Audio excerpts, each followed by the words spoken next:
Capítulo 10. Teoria. Posso fazer só mais uma pergunta? Pediu ela, em vez de me contar o que eu queria saber. Eu estava tenso e ansioso, pensando no pior cenário. Ainda assim, era muito tentador prolongar esse momento. Tê-la ao meu lado, por livre e espontânea vontade, durante mais alguns segundos. Suspirei diante do dilema e então respondi. Bom. Ela hesitou por um momento, como se estivesse escolhendo qual pergunta fazer. Você disse que sabia que eu não tinha entrado na livraria e que fui para o sul. Estou aqui me perguntando como sabia disso. Olhei com raiva pelo para-brisa. Era mais uma pergunta que não revelava nada sobre ela, mas muito sobre mim. Pensei que tínhamos deixado as evasivas para trás, disse ela, em tom de crítica e decepção. Que ironia! Ela era sempre evasiva, mesmo sem tentar. Bem, ela queria que eu fosse direto. De qualquer modo, essa conversa seguiria por um caminho difícil. Tudo bem, então, falei. Eu segui o seu cheiro. Queria observar o rosto dela, mas tinha medo do que veria. Em vez disso, escutei sua respiração acelerar e depois se estabilizar. Ela voltou a falar pouco depois, e sua voz estava mais calma do que eu esperava. E você não respondeu a uma das minhas perguntas, disse ela. Olhei para Bella, franzindo a testa. Ela também estava evitando algumas respostas. Qual delas? Como é que isso funciona? O negócio de ler mente. Continuou, repetindo a pergunta feita no restaurante. Pode ler a mente de qualquer um, em qualquer lugar? Como você faz isso? Toda a sua família pode? Ela se deteve, corando outra vez. É mais de uma pergunta, falei. Ela me olhou, aguardando as respostas. E por que não lhe contar? Eu já tinha adivinhado a maior parte e era um assunto mais fácil do que o outro que pairava sobre nós. Não, só eu, e não posso ouvir qualquer um, em qualquer lugar. Tenho que estar bem perto. Quanto mais conhecido for a voz da pessoa, maior a distância em que posso ouvi-la, mas ainda assim, só a poucos quilômetros. Tentei pensar em uma descrição mais compreensível, em uma analogia que fizesse sentido para ela. É meio como estar em uma sala enorme, cheia de gente, todos falando ao mesmo tempo. É como um zumbido de vozes ao fundo, até que me concentro em uma só voz e depois o que ela está pensando fica claro. Na maior parte do tempo, silencio esses sons. Eles podem me distrair muito. Além disso, assim é mais fácil parecer normal. Franzi o senho. Quando não estou respondendo sem querer aos pensamentos de alguém, achando que são palavras. Por que você acha que não pode me ouvir? Indagou ela. Respondi com mais uma verdade e mais uma analogia. Não sei, admiti. A única suposição que eu tenho é que talvez sua mente não funcione da mesma maneira que a dos outros, como se seus pensamentos estivessem na frequência AM e eu só pegasse FM. Assim que as palavras saíram, me dei conta de que ela não gostaria da analogia. Prever sua reação me fez sorrir. Ela não decepcionou. Minha mente não funciona bem? Perguntou, o tom de voz oscilando. Eu sou alguma aberração? Ah, mais uma vez, que ironia. Ouço voz em minha mente e está preocupada que você seja aberração? Eu ri. Ela entendia os mínimos detalhes, mas via as questões maiores da maneira invertida, sempre com os instintos errados. Bela mordia o lábio, o vinco em sua testa cada vez mais profundo. Não se preocupe, tranquilizei-a. É só uma teoria, e havia uma teoria mais importante a ser discutida. Eu estava ansioso para acabar logo com aquilo. Cada segundo parecia adiar mais e mais o inevitável, o que nos leva de volta a você. Ela suspirou, ainda mordendo o lábio. Temi que se machucasse. Ela me olhou nos olhos, o semblante preocupado.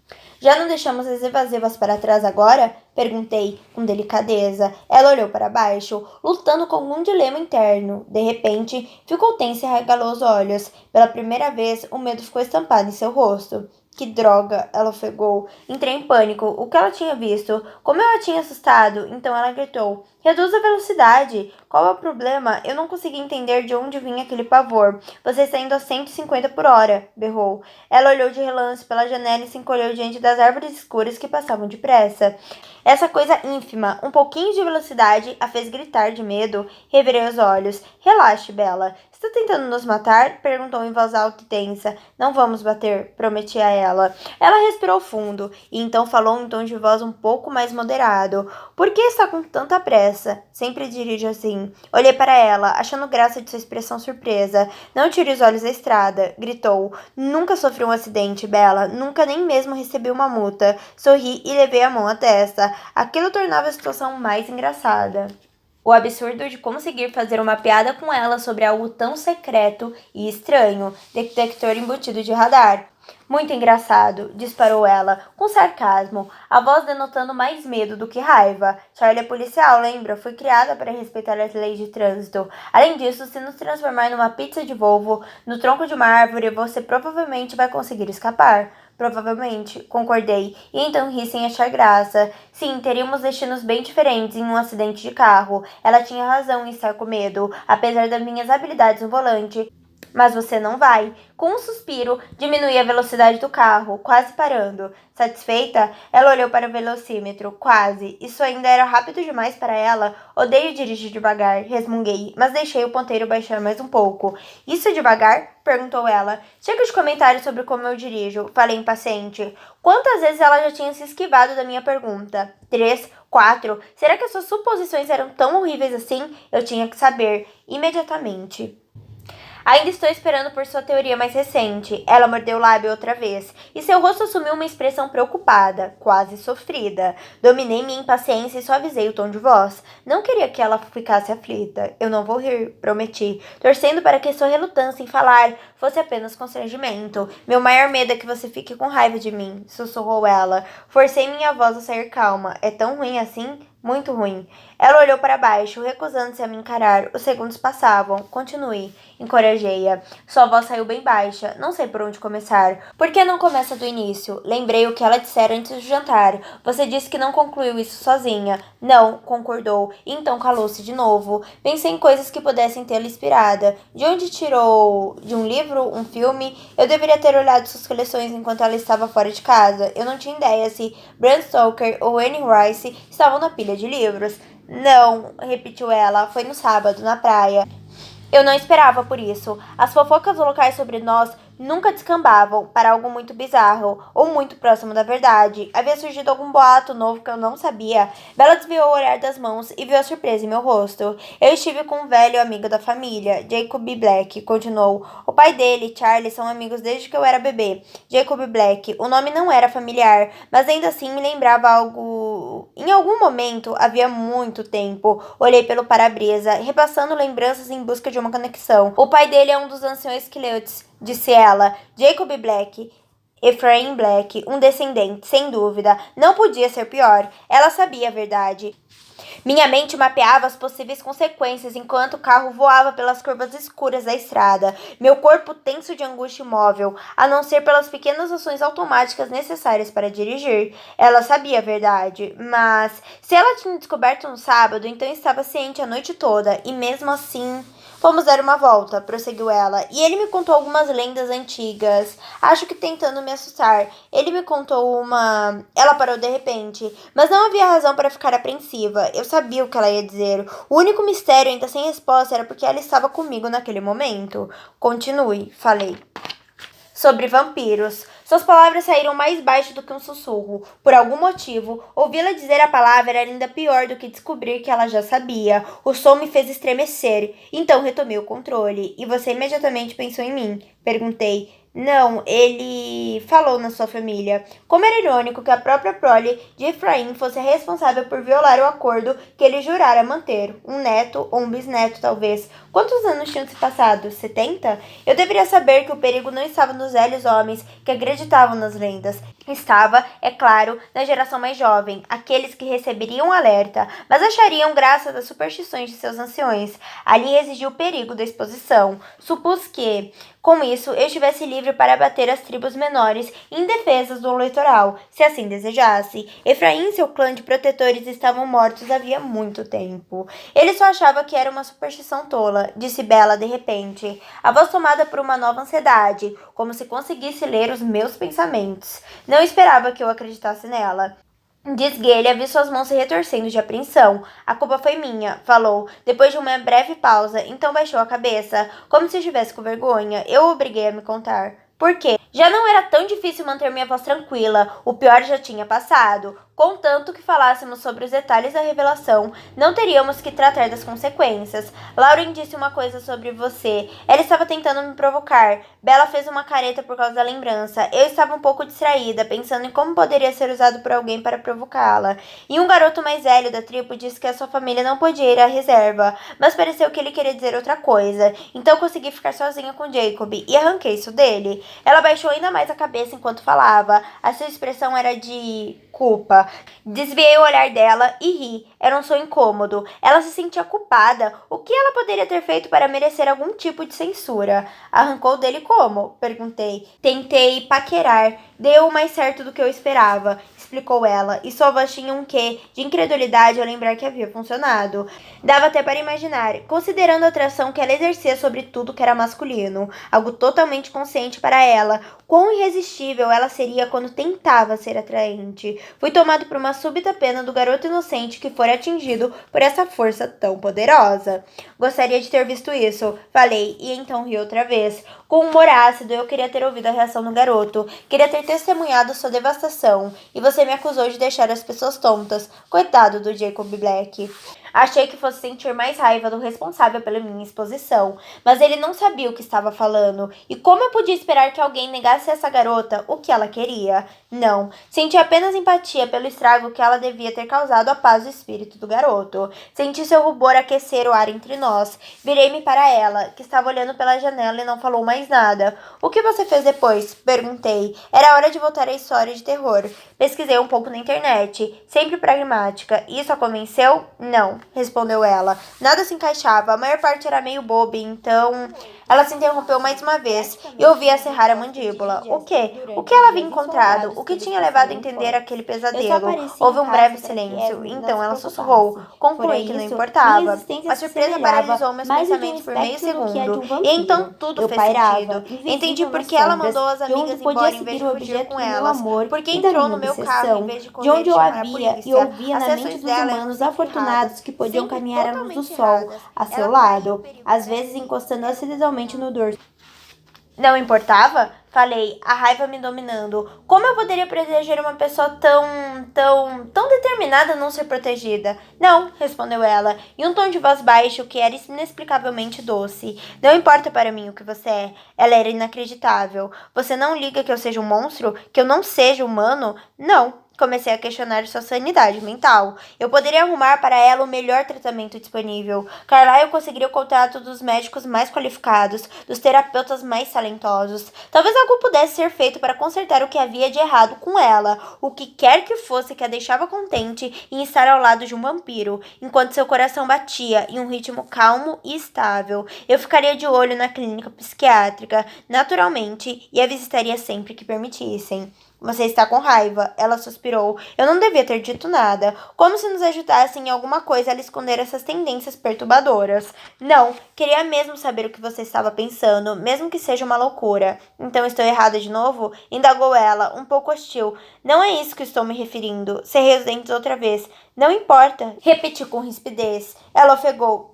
Eu estou certa? Isso importa? Retruquei. Ela respirou fundo, aguardei a resposta irritado. Na verdade, não. Não importava mesmo. Ela não ligava. Sabia que eu não era humano. Uma abominação. Isso de fato não tinha nenhuma importância para ela. Para além das minhas preocupações sobre sua sanidade, comecei a sentir uma esperança crescente. Tentei reprimi-la. Está curiosa com o quê? Perguntei. Não havia mais nenhum segredo a revelar, só pequenos detalhes. Quantos anos você tem? Quis saber ela. A resposta era automática, estava arraigada em mim. 17. E há quanto tempo tem 17 anos? Tentei não sorrir diante de seu tom condescendente. Há algum tempo, admiti. Tudo bem, disse ela, de súbito entusiasmada. Ela abriu um sorriso para mim. Quando olhei de volta, novamente preocupado com sua saúde mental, ela sorriu ainda mais. Franzi a testa. Não ria, alertou. Mas como você consegue sair durante o dia? Eu ri. Apesar de seu pedido, ao que parecia, suas pesquisas não tinham encontrado nada fora do habitual. Mito, falei. Queimado pelo sol? Mito. Dormir em caixões? Mito. Dormir não fazia parte da minha vida havia muito tempo, ao menos até as últimas noites, quando observei Bella sonhando. Não posso dormir, murmurei, dando uma resposta mais completa. Ela ficou calada por um momento. Nunca? Perguntou. Nunca, respondi baixinho. Quando encontrei seu olhar penetrante, vendo surpresa e empatia, de repente senti um desejo intenso de dormir. Não para esquecer, como já tinha feito, não para fugir do tédio, mas porque eu queria sonhar. Talvez, se eu conseguisse ficar inconsciente, se conseguisse sonhar, eu pudesse viver por algumas horas em um mundo em que pudéssemos ficar juntos. Ela sonhava comigo, eu queria sonhar com ela. Bella me encarou de volta com uma expressão de puro encantamento. Precisei desviar o olhar. Eu não podia sonhar com ela. Ela não deveria sonhar comigo. Você ainda não me fez a pergunta mais importante, falei. No meu peito silencioso, o coração de pedra pareceu mais frio e mais duro do que antes. Seria preciso forçá-la a entender. Em algum momento, seria preciso mostrar para ela que isso tudo tinha, sim, importância, mais do que qualquer outra coisa, mais até do que o amor que eu sentia por ela. Qual? Perguntou, surpresa e com ar inocente. Isso só tornou meu tom de voz mais severo. Não está preocupada com a minha dieta? Ah, isso. Não consegui interpretar o tom quieto de sua voz. É isso? Quer saber se eu bebo sangue? A pergunta fez com que ela recuasse. Finalmente. Bom, o Jacob disse alguma coisa sobre isso, comentou ela. O que o Jacob disse? Disse que vocês não caçam pessoas. Disse que sua família não devia ser perigosa porque vocês só caçavam animais. Ele disse que não éramos perigosos? Repetiu com desdém. Não exatamente, explicou. Ele disse que vocês só não deviam ser perigosos, mas os Quileutes ainda não querem vocês nas terras deles, por segurança. Olhei para a estrada. Meus pensamentos eram um emaranhado sem salvação. Minha garganta queimava com o fogo de sempre. E aí, ele tem razão? Perguntou ela com a calma de quem está apenas confirmando a previsão do tempo. Sobre não caçar pessoas, os Quileutes têm boa memória. Ela sentiu, refletindo sobre aquilo. Mas não permita que isso a deixe complacente. Prossegui. Eles têm razão em manter distância de nós. Ainda somos perigosos. Não entendo. Não, ela não estava entendendo. Como fazer enxergar? Nós tentamos, contei a ela. Em geral, somos muito bons no que fazemos. Às vezes, cometemos erros. Como eu, por exemplo, me permitindo ficar sozinho com você. O cheiro dela ainda era uma potência no carro. Eu estava me acostumando a ele. Quase podia ignorá-lo, mas não havia dúvida de que meu corpo ansiava por ela pelo motivo errado. Minha boca aguava com veneno. Engoli. Isso é um erro? Perguntou ela, e havia dor em sua voz. Ouvir isso me desarmou. Ela queria estar comigo. Apesar de tudo, ela queria estar comigo. A esperança cresceu de novo e voltei a contê-la. Um erro muito perigoso, respondi com sinceridade, torcendo para que a verdade de alguma forma deixasse de ser importante. Ela não respondeu na hora. Ouvi sua respiração mudar. Oscilava de maneiras estranhas que não pareciam medo. Me conte mais, pediu ela de repente, a angústia alterando sua voz. Observei-a com atenção. Ela parecia estar sofrendo. Como deixei isso acontecer? O que mais quer saber? Perguntei, tentando pensar em um jeito de impedir que ela sofresse. Ela não deveria sofrer. Eu não poderia deixá-la sofrer. Me conte por que vocês caçam animais em vez de gente, pediu ela, ainda angustiada. Não era óbvio? Ou talvez isso também não fosse importante para ela. Eu não quero ser um monstro, murmurei. Mas os animais não bastam? Tentei pensar em outra comparação, algo que ela pudesse compreender. É claro que não posso ter certeza, mas comparei isso a viver de tofu e leite de soja. Nós nos dizemos vegetarianos. Nossa piadinha particular não sacia completamente a fome, ou melhor, a sede, mas isso nos mantém fortes o suficiente para resistir, na maior parte do tempo. Minha voz ficou mais grave. Eu sentia vergonha por permitir que ela ficasse em perigo e por continuar a deixá-la em perigo. Algumas vezes é mais difícil do que em outras. Está muito difícil para você agora? Suspirei. É claro que ela faria a pergunta que eu não queria responder. Sim, admiti. Dessa vez, supus corretamente qual seria sua reação física. Sua respiração continuou estável. O coração manteve seu ritmo tranquilo. Eu esperava por isso, mas não entendia. Como ela não sentia medo? Mas agora você não está com fome, declarou com convicção. Por que acha isso? Meus olhos, respondeu ela de imediato. Eu disse que tinha uma teoria. Percebi que as pessoas, em particular os homens, ficam mais rabugentos quando estão com fome. Eu ri da descrição. Rabugentos. Era um eufemismo, mas, como sempre, ela estava certíssima. Você é bem observadora, não é? Eu ri outra vez. Ela abriu um sorrisinho, o vinco voltando a se formar entre os olhos, como se ela estivesse se concentrando em algo. Você foi caçar no fim de semana com Emmett? Perguntou depois que parei de rir. Ela falava com uma tranquilidade que era ao mesmo tempo fascinante e frustrante. Será que ela realmente aceitava tudo aquilo sem problema? Parecia mais provável eu entrar em choque do que ela. Fui, confirmei. Então, quando não ia acrescentar mais nada, senti a mesma urgência que sentira no restaurante. Eu queria que ela me conhecesse. Eu não queria ir, falei, mas era necessário. É muito mais fácil ficar perto de você quando não estou com sede. Por que não queria ir? Respirei fundo e me virei para encontrar seu olhar. Esse tipo de sinceridade era difícil de uma maneira bem diferente. Me deixa angustiado. Achei que essa palavra seria adequada, embora não fosse forte o bastante. Ficar longe de você. Eu não estava brincando quando pedi na quinta passada para você tentar não cair no mar nem ser atropelada. Fiquei disperso o fim de semana todo, preocupado com você. E, depois do que aconteceu essa noite, é uma surpresa que você tenha passado por todo o fim de semana incólume. Então me lembrei dos arranhões em sua mão. Bom, não totalmente incólume. O quê? Suas mãos, lembrei-lhe. Ela suspirou e fez um muxoxo. Eu caí, foi o que pensei. Falei incapaz de conter um sorriso. Imagino que, sendo você, podia ter sido muito pior. E essa possibilidade me atormentou o tempo todo em que estive fora. Foram 3 dias muito longos. Eu irritei bastante o Emmett. Para ser sincero, essa frase não deveria estar no pretérito imperfeito. Eu provavelmente ainda estava irritando muito Emmett e toda a minha família, à exceção de Alice. 3 dias? Perguntou ela, a voz subitamente ríspida. Você não voltou hoje? Não entendi a aspereza em sua voz. Não, voltamos no domingo. Então por que nenhum de vocês foi à escola? Pressionou. Sua irritação me deixou confuso. Ela parecia não se dar conta de que essa pergunta também tinha relação com a mitologia. Bom, você perguntou se o sol me machucava, e não machuca, expliquei. Mas não posso sair na luz do sol. Pelo menos, não onde todo mundo possa ver. Isso a fez deixar de lado sua irritação misteriosa. E por quê? Perguntou, inclinando a cabeça. Eu não conseguiria encontrar uma analogia apropriada para isso, então apenas falei, um dia eu mostro. Na mesma hora, me perguntei se essa não era uma promessa que eu acabaria quebrando. As palavras saíram com muita naturalidade, mas não esperava cumpri-las de fato. Eu não deveria me preocupar com isso naquele momento. Depois dessa noite, não sabia se teria permissão para vê-la outra vez. Será que eu a amava a ponto de conseguir deixá-la? Podia ter me ligado, falou ela. Que conclusão esquisita. Mas eu sabia que você estava segura. Mas eu não sabia onde você estava. Ela se interrompeu e de repente olhou para as mãos. O quê? Não gosto disso, disse ela envergonhada, a pele do rosto esquentando. Não ver você me deixa angustiada também. Está feliz agora, Edward? Perguntei a mim mesmo. Bem, ali estava minha recompensa por ter esperança. Eu fiquei atordoado, eufórico, horrorizado, acima de tudo horrorizado, ao perceber que minhas fantasias mais delirantes não estavam de todo erradas. Era por isso que ela não se importava que eu fosse um monstro. Era exatamente o mesmo sentimento que me levava a ignorar as regras. Era a razão, porque o certo e o errado não exerciam mais uma influência decisiva sobre mim.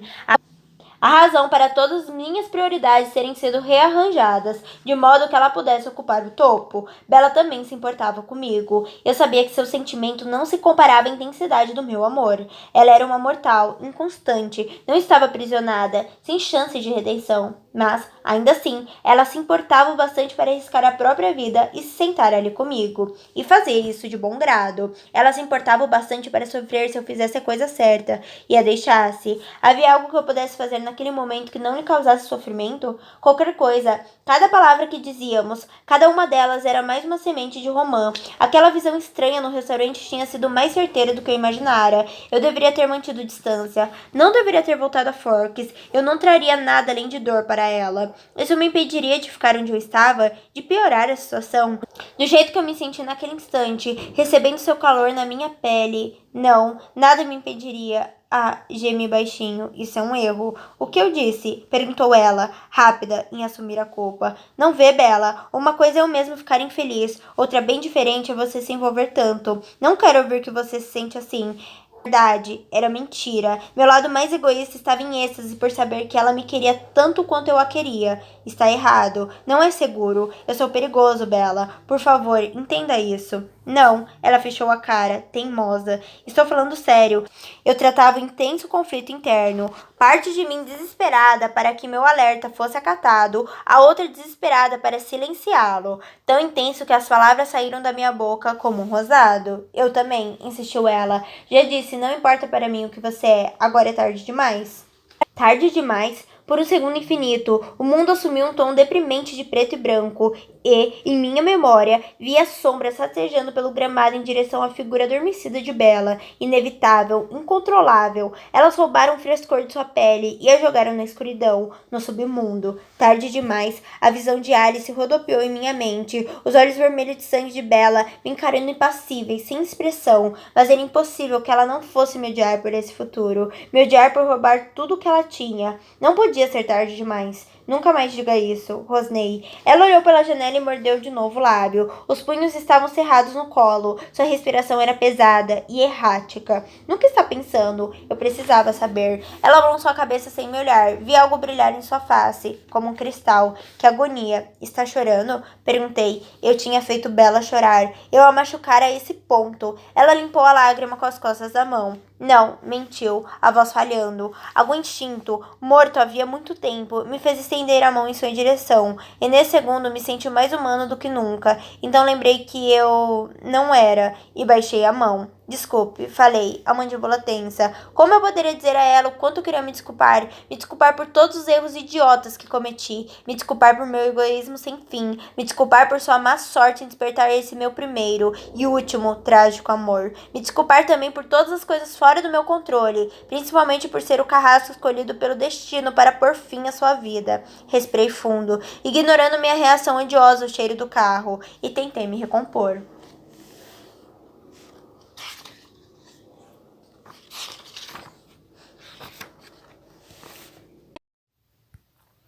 Oi, tudo bem? Esse foi mais um capítulo dessa história maravilhosa. Lembrando que na descrição você encontra o link para estar adquirindo o seu livro com o melhor preço. Não esqueça de curtir, comentar, se inscrever no canal e, claro, compartilhar com alguém que você gosta. Beijão!